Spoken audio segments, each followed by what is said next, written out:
Olá, tudo bem? Eu me chamo Lucas de Jesus, falo diretamente do estado do Rio Grande do Sul, pela Rádio Difusora Espírita, e no vídeo de hoje nós vamos estrear um quadro chamado O Evangelho ao Acaso. E o que consiste esse quadro, né? Como o próprio nome sugere, nós vamos abrir o Evangelho segundo o Espiritismo ao acaso, fazendo uma prece e uma rogativa ao plano espiritual que nos auxilie e que nos influencie na leitura e no entendimento da mensagem que for direcionada a nós. A ideia é fazer vários vídeos nesse sentido, onde com certeza nós teremos mensagens que serão boas para mim, para você e para todos os demais que assistirem. Então vamos colocar uma música que facilite nossa conexão e o nosso entendimento do tema que vai ser proposto. Então, iniciando, vamos orar a Deus agradecendo a nossa vida e por tudo que nós temos e por tudo que Ele nos deu. Solicitamos ao plano espiritual, aos bons espíritos que nos auxiliem e que nos direcionem uma mensagem muito positiva para mim e para os ouvintes e a todos aqueles em que chegar este vídeo.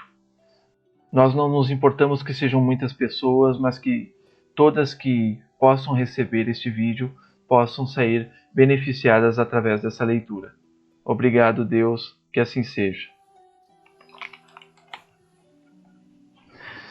Então, a mensagem que caiu para nós é essa aqui, capítulo 18, muitos chamados e poucos os escolhidos. Parábola do festim de núpcias. Jesus, falando ainda por parábolas, lhes disse: O reino dos céus é semelhante a um rei que, querendo realizar as núpcias de seu filho, enviou seus servidores para chamar às núpcias aqueles que a ela foram convidados, mas eles se recusaram a vir. Ele enviou ainda outros servidores, com ordem de dizer de sua parte aos convidados: Eu preparei meu jantar. Fiz matar meus bois e tudo o que havia feito cevar. Tudo está preparado. Vinde às núpcias. Mas eles não se preocuparam e se foram, um à sua casa de campo e outro ao seu negócio. Os outros se apoderaram dos seus servidores e os mataram após lhes ter feito vários ultrajes. O rei, tendo percebido isso, se encheu de cólera e, tendo enviado seus exércitos, exterminou esses homicidas e queimou a sua cidade. Então ele disse aos seus servidores: O festim de núpcias está todo preparado, mas aqueles que haviam sido chamados dele não foram dignos. E depois, nas encruzilhadas, e chamai para as núpcias todos aqueles que encontrardes. Seus servidores, indo então pelas ruas, reuniram todos aqueles que encontraram, bons e maus, e a sala de núpcias ficou cheia de pessoas que se sentaram à mesa. O rei entrou em seguida para ver aqueles que estavam à mesa e, tendo notado um homem que não estava com a roupa nupcial, lhe disse: Meu amigo, como entrastes aqui sem ter a roupa nupcial? E esse homem permaneceu mudo. Então o rei disse aos seus servos: Atai-lhe as mãos e os pés, e lançai-o nas trevas exteriores. Aí haverá pranto e ranger de dentes, porque há muitos os chamados e poucos escolhidos. Esse texto está no Evangelho de São Mateus, capítulo 22, versículos 1 a 14. Comentários, então, de Allan Kardec. O incrédulo sorri a esta parábola, que lhe parece de uma puerilidade ingênua, porque não compreende que se possa criar tanta dificuldade para assistir a uma festa e ainda menos que os convidados estendessem a resistência e até ao massacre dos enviados do senhor da casa. As parábolas, diz ele, sem dúvida são figuras, mas ainda é preciso que elas não saiam dos limites do verossímil.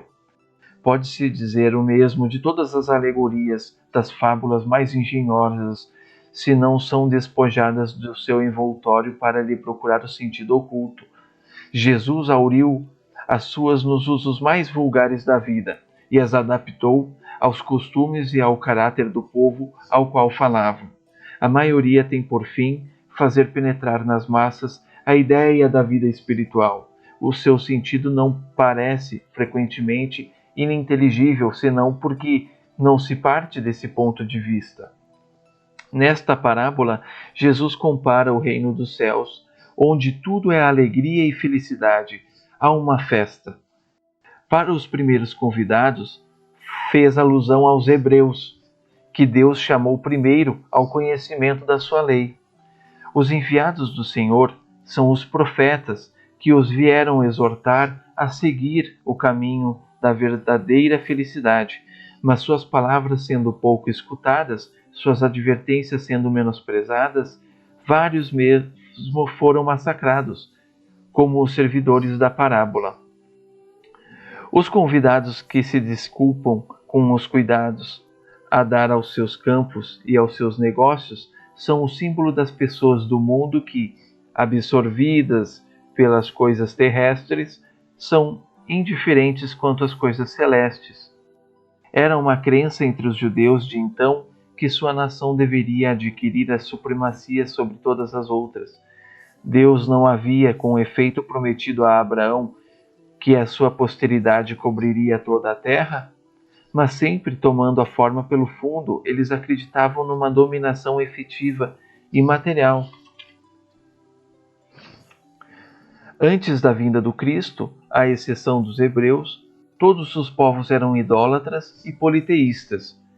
Se alguns homens superiores ao vulgo conceberam a ideia da unidade divina, essa ideia ficou no estado de sistema pessoal, mas em nenhuma parte ela foi aceita como verdade fundamental, a não ser por alguns iniciados que escondiam os seus conhecimentos sob um véu misterioso impenetrável às massas. Os hebreus foram os primeiros que praticaram publicamente o monoteísmo. Foram os primeiros que praticaram o monoteísmo. Foi a eles que Deus transmitiu a sua lei, primeiro por Moisés, depois por Jesus. Foi desse pequeno foco que partiu a luz, que deveria se derramar sobre o mundo inteiro, triunfar do paganismo e dar a Abraão uma posteridade espiritual tão numerosa quanto as estrelas do firmamento. Mas os judeus, repelindo a idolatria, haviam negligenciado a lei moral para se apegarem à prática mais fácil das formas exteriores. O mal chegara ao auge. A nação dominada estava fragmentada pelas facções, dividida pelas seitas. A incredulidade mesmo havia penetrado até no santuário. Foi então que apareceu Jesus, enviado para os lembrar quanto à observância da lei e lhes abrir os horizontes novos da vida futura. Convidados dos primeiros para o grande banquete da fé universal, repeliram a palavra do celeste Messias e o fizeram perecer. Foi assim que perderam o fruto que teriam recolhido de sua iniciativa. Seria injusto, todavia, acusar o povo inteiro deste estado de coisas. Essa responsabilidade cabe especialmente aos fariseus e aos saduceus, que perderam a nação pelo orgulho e pelo fanatismo de uns e pela incredulidade de outros. São eles, sobretudo, que Jesus comparava aos convidados que recusam comparecer ao repasto de núpcias. Depois acrescenta: o Senhor, vendo isso, fez convidar todos os que se encontravam nas encruzilhadas, bons e maus. Ele queria dizer com isso que a palavra ia ser pregada a todos os outros povos, pagãos e idólatras, e que estes, aceitando-a, seriam admitidos na festa em lugar dos primeiros convidados. Mas não basta ser convidado, não basta levar o nome de cristão, nem se assentar à mesa para tomar parte do celeste banquete. É preciso, antes de tudo, e como condição expressa, estar revestido com a roupa nupcial.